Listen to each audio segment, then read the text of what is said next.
ಕೊಲೆ ಕೇಸ್ನಲ್ಲಿ ಜೈಲು ಸೇರಿದ್ರು ಕೂಡ ದರ್ಶನ್ ಬದಲಾಗಲೇ ಇಲ್ಲ. ಜೈಲಲ್ಲೇ ರೌಡಿ ಗ್ಯಾಂಗ್ ಜೊತೆ ಸೇರ್ಕೊಂಡು ದರ್ಬಾರ್ ಮಾಡುವುದನ್ನ ನಿಲ್ಲಿಸಲಿಲ್ಲ. ಈಗ ಮಾಡಿದ್ದುಣ್ಣೋ ಮಹಾರಾಯ ಅನ್ನುವಂತಹ ರೀತಿಯ ಪರಿಸ್ಥಿತಿ ದರ್ಶನ್ಗೆ ಎದುರಾಗಿದೆ. ಉಪ್ಪು ತಿಂದವನಿಗೆ ಕಾನೂನು ನೀರು ಕುಡಿಸುತ್ತೆ ಅನ್ನುವಂಥದ್ದು ಕೂಡ ಮತ್ತೆ ಮತ್ತೆ ಸಾಬೀತಾಗ್ತಾ ಇದ್ರೂ ಕೂಡ ದರ್ಶನ್ ಇದುವರೆಗೆ ಪಾಠ ಕಲಿತಂತೆಯೇ ಇರಲಿಲ್ಲ.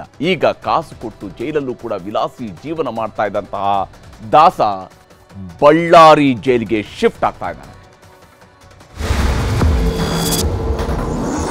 ತನಿಖೆಯ ಭಾಗವಾಗಿ ಏನೇನು ಮಾಡಬೇಕಾಗುತ್ತೋ ಅದನ್ನೆಲ್ಲ ಮಾಡ್ತೀವಿ. ಬೇರೆ ಜೈಲುಗಳಿಗೆ ಕಳಿಸಬೇಕು ಅಂದ್ರೆ ಕಳಿಸ್ತೀವಿ. ನಾನು ಅನ್ನೋ ಅಹಂ ನೆತ್ತಿಗೇರಿಸಿಕೊಂಡ್ರೆ ಏನಾಗುತ್ತೆ ಅನ್ನೋದಕ್ಕೆ ದರ್ಶನ್ ಬದುಕಿಗಿಂತ ಇನ್ನೊಂದು ನಿಜ ದರ್ಶನ ಬೇಕಿಲ್ಲ ಅನ್ಸತ್ತೆ. ಹೊರಗಡೆ ಇದ್ರೂ ಬಾಸೆ, ಜೈಲಲ್ಲಿ ಇದ್ರೂ ಬಾಸೆ ಅಂತ ಮೆರೆದಾಡೋದಕ್ಕೆ ಹೋದ್ರೆ ಬದುಕು ಅನ್ನೋದು ಮೂರಾ ಬಟ್ಟೆ ಆಗತ್ತೆ ಅನ್ನೋದು ಈಗೀಗ ಗೊತ್ತಾಗೋದಕ್ಕೆ ಶುರುವಾಗಿದೆ. ರೌಡಿಗಳ ಕೃಪೆಯಿಂದಲೂ ಪೊಲೀಸರ ಪುಡಿಗಾಸಿನ ಆಸೆಯಿಂದಲೂ ಕದ್ದು ಮುಚ್ಚಿ ಬಿರಿಯಾನಿ ಸಿಕ್ತಿತ್ತು. ಅದಕ್ಕೂ ಮಣ್ಣು ಬಿದ್ದಿದ್ದಾಯ್ತು. ಇದೀಗ ಪರಪ್ಪನ ಅಗ್ರಹಾರ ಜೈಲನ್ನೇ ಬಿಟ್ಟು ಹೋಗಬೇಕಾದ ಪರಿಸ್ಥಿತಿ ಬಂದಿದೆ. ಸೈಕೋ ಕಾಮುಕರು, ಸೀರಿಯಲ್ ಕಿಲ್ಲರ್ಸ್, ಭಯೋತ್ಪಾದಕರು ಇದ್ದಂತಹ ಜೈಲಿಗೆ ಶಿಫ್ಟ್ ಆಗೋ ಸುಳಿವು ಸಿಕ್ತಿದೆ. ಸಿಲಿಕಾನ್ ಸಿಟಿಯ ಕೂಗಳತೆ ದೂರದಲ್ಲಿದ್ದ ದರ್ಶನ್ ಈಗ ಕತ್ತಲ ಕೂಪಕ್ಕೆ ಬೀಳೋ ಕಾಲ ಹತ್ತಿರ ಬರ್ತಿದೆ. ಬಳ್ಳಾರಿ ಜೈಲಿಗೆ ನಟ ದರ್ಶನ್ ಶಿಫ್ಟ್.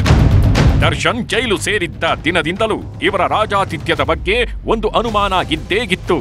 ಆದ್ರೆ ಸಿಎಂ ಆದಿಯಾಗಿ ಎಲ್ಲಾ ನಾಯಕರು ಹೇಳ್ತಾ ಇದ್ದದ್ದು ಒಂದೇ, ನಮ್ಮ ಸರ್ಕಾರದಲ್ಲಿ ಎಲ್ಲರೂ ಒಂದೇ, ವಿಐಪಿಯೇ ಆಗ್ಲಿ ಸಾಮಾನ್ಯ ಕೈದಿಯೇ ಆಗ್ಲಿ ಎಲ್ಲರಿಗೂ ಒಂದೇ ಶಿಕ್ಷೆ ಅಂತ ಪುಂಗಿದ್ದು.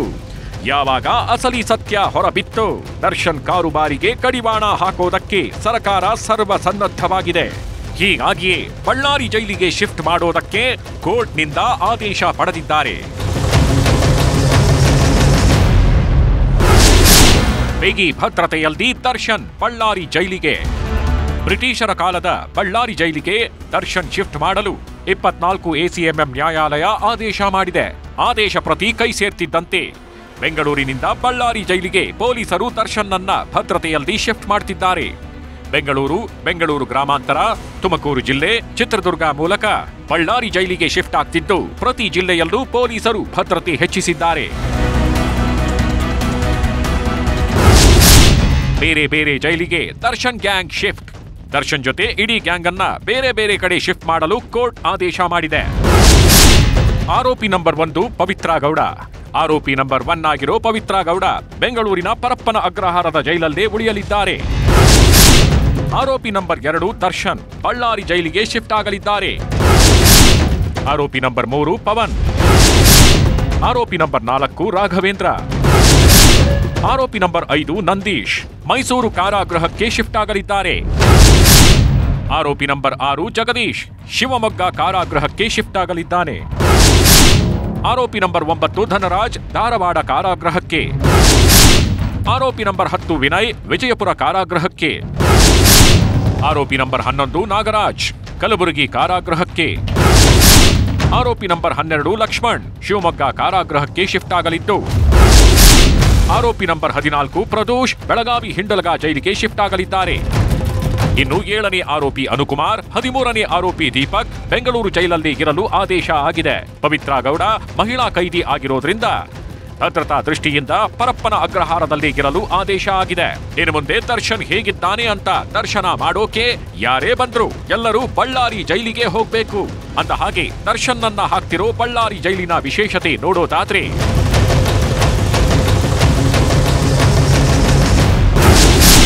1884ರಲ್ಲಿ ಬಳ್ಳಾರಿ ಕೇಂದ್ರ ಕಾರಾಗೃಹ ಆರಂಭವಾಯಿತು.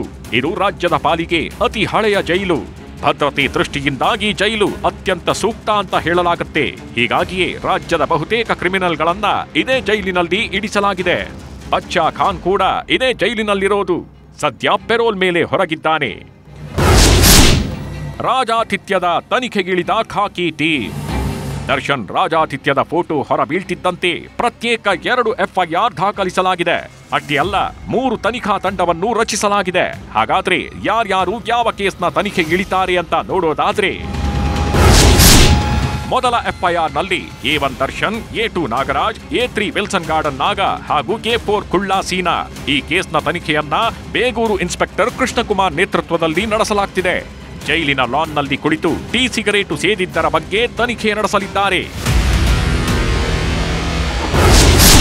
ಇನ್ನು ಎರಡನೇ ಎಫ್ಐಆರ್ನಲ್ಲೂ ದರ್ಶನ್ ರೇ A1, ಧರ್ಮ A2, ಸತ್ಯ A3 ಇದರ ತನಿಖೆ ಜವಾಬ್ದಾರಿಯನ್ನ ಹುಳಿಮಾವು ಇನ್ಸ್ಪೆಕ್ಟರ್ ಕುಮಾರಸ್ವಾಮಿ ಹೆಗಲಿಗೆ ಹಾಕಲಾಗಿದೆ. ಜೈಲಿನಲ್ಲಿ ಫೋಟೋ ತೆಗೆದಿದ್ಯಾರು, ವಿಡಿಯೋ ಕಾಲ್ ಮಾಡಿದ್ ಹೇಗೆ ಅನ್ನೋದರ ಬಗ್ಗೆ ತನಿಖೆ ನಡೆಸಲಿದ್ದು, ಅಗತ್ಯ ಬಿದ್ದರೆ ದರ್ಶನ್ನನ್ನು ಮತ್ತೆ ವಶಕ್ಕೆ ಪಡೆಯಲು ಸಿದ್ಧತೆ ಆಗ್ತಿದೆ.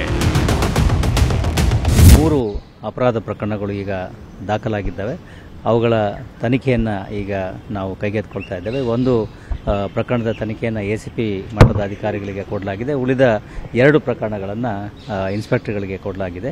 ಪ್ರಿಸನ್ ಆಕ್ಟ್ ಮತ್ತು ಇತರ ಸೆಕ್ಷನ್ಗಳನ್ನು ಹಾಕೊಂಡಿದ್ದಾರೆ. ತನಿಖೆಯ ಭಾಗವಾಗಿ ಏನೇನು ಮಾಡಬೇಕಾಗುತ್ತೋ ಅದನ್ನೆಲ್ಲ ಮಾಡ್ತೇವೆ. ಯಾವ ರೀತಿ ಮಾಡ್ತೇವೆ ಅನ್ನೋದನ್ನು ಈಗ ಹೇಳಲಿಕ್ಕಾಗೋದಿಲ್ಲ. ಬಟ್ ತನಿಖೆಯ ಭಾಗವಾಗಿ ಏನೇನು ಮಾಡಬೇಕಾಗುತ್ತೆ, ಯಾಕೆಂದರೆ ತನಿಖೆ ಅಂಶಗಳು ಈಗಲೇ ನಮಗೆ ಗೊತ್ತಾಗೋದಿಲ್ಲ. ಅದರ ಆಧಾರದ ಮೇಲೆ ಮುಂದಿನ ಒಂದು ವಿಷಯಗಳನ್ನು ಕೈಗೆತ್ತಿಕೊಳ್ಳಲ್ಲ. ಪವಿತ್ರ ಗೌಡಗೆ ಜಾಮೀನಿನ ಟೆನ್ಷನ್. ಸ್ವಾಮಿ ಕೊಲೆ ಕೇಸ್ನಲ್ಲಿ A1 ಆಗಿರೋ ಪವಿತ್ರ ಗೌಡ ಜಾಮೀನು ಅರ್ಜಿ ವಿಚಾರಣೆ ಇವತ್ತು ನಡೆಯಿತು.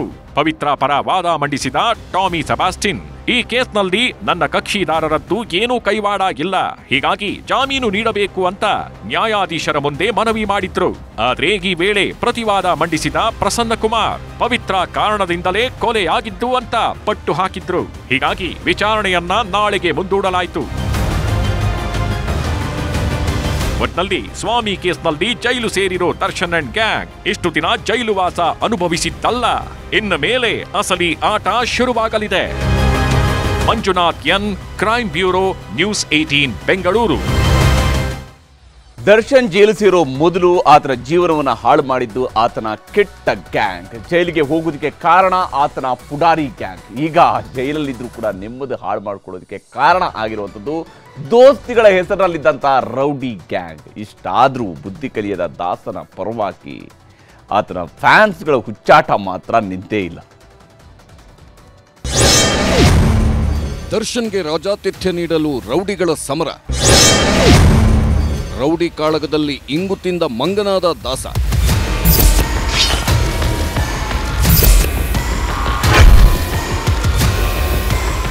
ದರ್ಶನ್ ಸುತ್ತಮುತ್ತ ಇರೋರೆಲ್ಲ ರಕ್ತಾಸುರ್ರೆ. ಕಾಸು ಕೊಡ್ತೀವಿ ಅಂದ್ರೆ ಯಾರ ಹೆಣ ಬೇಕಾದರೂ ಉರುಳಿಸೋದಕ್ಕೆ ರೆಡಿ ಅನ್ನೋರು. ಇಂಥ ರೌಡಿಗಳ ಸಹವಾಸ ಮಾಡಿನೇ ಇವತ್ತು ಜೈಲಲ್ಲೂ ದರ್ಶನ್ ವಿಲಾಸಿ ಜೀವನ ಬಯಲಾಗಿದ್ದು, ಜೈಲಲ್ಲೂ ಬಾಸ್ ಆಗಲು ಹೋಗಿ ಸಿಕ್ಕಿಬಿದ್ದಿದ್ದು, ಜೈಲು ಅಧಿಕಾರಿಗಳು ಸಸ್ಪೆಂಡ್ ಆಗಿದ್ದು. ಅಚ್ಚರಿ ಅನ್ನಿಸಿದ್ರು ಇದೇ ಸತ್ಯ. ದರ್ಶನ್ಗೆ ಜೈಲಲ್ಲಿ ಸ್ಪೆಷಲ್ ವ್ಯವಸ್ಥೆ ಕೊಡಲು ರೌಡಿಗಳ ಮಧ್ಯೆನೇ ಪೈಪೋಟಿ ಶುರುವಾಗಿತ್ತು. ರೌಡಿಗಳು ಹಂತಕರ ಕಾಳಗದಿಂದಲೇ ದರ್ಶನ್ ವಿಲಾಸಿ ಬದುಕಿನ ಫೋಟೋ ಜೈಲಿಂದ ಹೊರಗೆ ಬಂದಿದ್ದು. ಆ ರೌಡಿಗಳು ಬೇರ್ಯಾರೂ ಅಲ್ಲ, ಒಬ್ಬ ದರ್ಶನ್ ಜೊತೆಗಿದ್ದ ವಿಲ್ಸನ್ ಗಾರ್ಡನ್ ನಾಗ ಮತ್ತು ಜೈಲಲ್ಲಿ ದರ್ಶನ್ಗೆ ಹೈಫೈ ವ್ಯವಸ್ಥೆ ಮಾಡಿದ್ದ ರಘು ಅಲಿಯಾಸ್ ಬೇಕ್ರಿ ರಘು.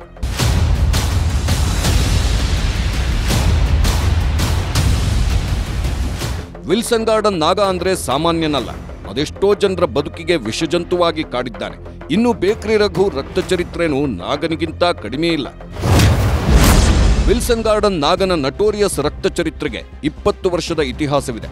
23 ಕ್ರೈಮ್ ಕೇಸ್ಗಳ ಹಣೆಪಟ್ಟಿ ಹೊತ್ಕೊಂಡ ಈ ನಾಗ 7 ಕೊಲೆ ಕೇಸ್, 17 ಕ್ರಿಮಿನಲ್ ಕೇಸ್ಗಳು ಈತನ ಮೇಲಿವೆ. ಕೊಲೆ, ಹಲ್ಲೆ, ದರೋಡೆ, ಬೆದರಿಕೆ, ಅಪಹರಣ ಕೇಸ್ನಲ್ಲಿ ಆರೋಪಿ ಮತ್ತು ಅಪರಾಧಿ. ಬೇಕ್ರಿ ರಘು ಕೂಡ ನರರಾಕ್ಷಸನೆ. ಬೆಂಗಳೂರು ದಕ್ಷಿಣ ವಿಭಾಗದ ಕುಖ್ಯಾತ ರೌಡಿಯಾಗಿರೋ ಈತನ ವಿರುದ್ಧ 6 ಕೊಲೆ, 7 ಕೊಲೆಯತ್ನ ಪ್ರಕರಣಗಳು ದಾಖಲಾಗಿವೆ.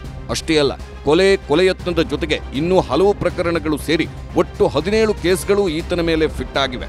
ರೌಡಿ ಸೈಕಲ್ ರವಿಯ ಪರಮಾಪ್ತನಾಗಿರೋ ರಘು ವಿರುದ್ಧ ಬೆಂಗಳೂರಿನ 3 ಪೊಲೀಸ್ ಠಾಣೆಯಲ್ಲಿ ರೌಡಿ ಶೀಟ್ ಓಪನ್ ಆಗಿವೆ. ಇಂಥ ಕ್ರಿಮಿನಲ್ಗಳು ದರ್ಶನ್ ಸೆಂಟ್ರಲ್ ಜೈಲಿಗೆ ಬರ್ತಿದ್ದಂತೆ ಬಕೆಟ್ ಹಿಡಿಯೋಕೆ ಶುರು ಮಾಡಿದ್ರು. ದರ್ಶನ್ ಜೈಲು ಫೋಟೋ ಲೀಕ್ ಹಿಂದೆ ರಘು ಕೈವಾಡ.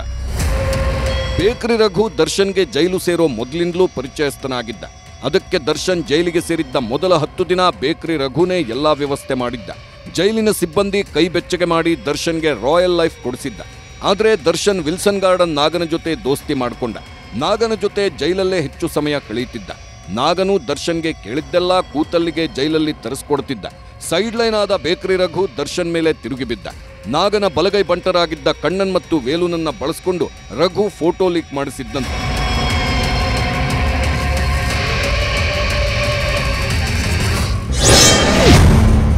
ನಿಜ ದರ್ಶನ ನೋಡಿ ಗೌಡ್ತಿ ಕೆಂಡಾಮಂಡಲ. ದರ್ಶನ್ ಇರೋದ್ರಿಂದ ನೀವು ಅದನ್ನ ಫೋಕಸ್ ಮಾಡಿ ಅವ್ರದೇ ತಪ್ಪು ಅನ್ನೋ ತರ ಒಂದು ರೀತಿ ಫೋಕಸ್ ಆಗಿ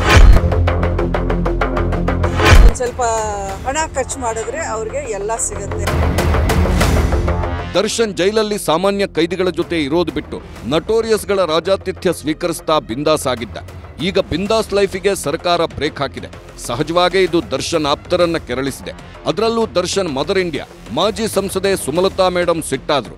ದರ್ಶನ್ ವಿಲಾಸಿ ಜೀವನ ಹೊರಹಾಕಿದ ಮಾಧ್ಯಮಗಳ ಮೇಲೆ ಕೆಂಡಾಮಂಡಲರಾದ್ರು. ಜೈಲಲ್ಲಿ ಈ ರೀತಿ ನಡೀತಾ ಇರೋದು ಇದೇ ಫಸ್ಟ್.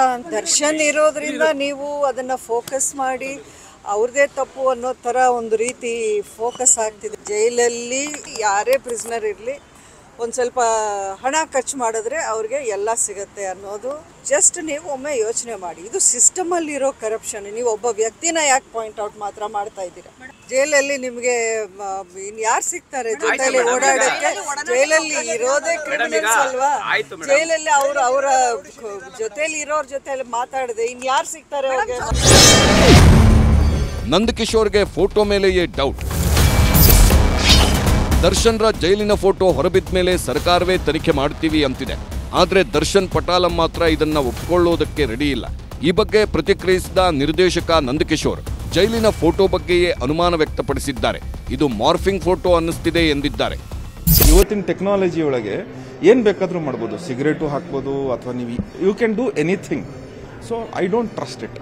ನಾನು ವೈಯಕ್ತಿಕವಾಗಿ ನಂಬೋದಿಲ್ಲ. ಇರ್ಬೋದು. ದರ್ಶನ್ ಜೈಲಿಗೆ ಹೋದ್ರೂ ನಿಲ್ತಿಲ್ಲ ಫ್ಯಾನ್ಸ್ ಹುಚ್ಚಾಟ. ದರ್ಶನ್ರ ಅಭಿಮಾನಿಗಳು ಆಡೋ ರೀತಿ ನೋಡಿದ್ರೆ ಒಂದು ಗಾದೆ ಮಾತು ನೆನಪಿಗೆ ಬರ್ತಿದೆ. ಯಥಾ ರಾಜ ತಥಾ ಪ್ರಜಾ ಅನ್ನೋದು ನಿಜ ಅನ್ನಿಸ್ತಿದೆ. ಯಾಕಂದ್ರೆ ದರ್ಶನ್ರ ಜೈಲಿನ ಫೋಟೋ ಹೊರಬಿದ್ರೂ ಹುಚ್ಚು ಅಭಿಮಾನ ಕಡಿಮೆ ಆಗ್ತಿಲ್ಲ. ರಾಜ ಎಲ್ಲಿದ್ರೂ ರಾಜಾನೇ ಅಂತ ಸೋಷಿಯಲ್ ಮೀಡಿಯಾದಲ್ಲಿ ಹುಚ್ಚಾಟ ಮೆರೆಯುತ್ತಿದ್ದಾರೆ.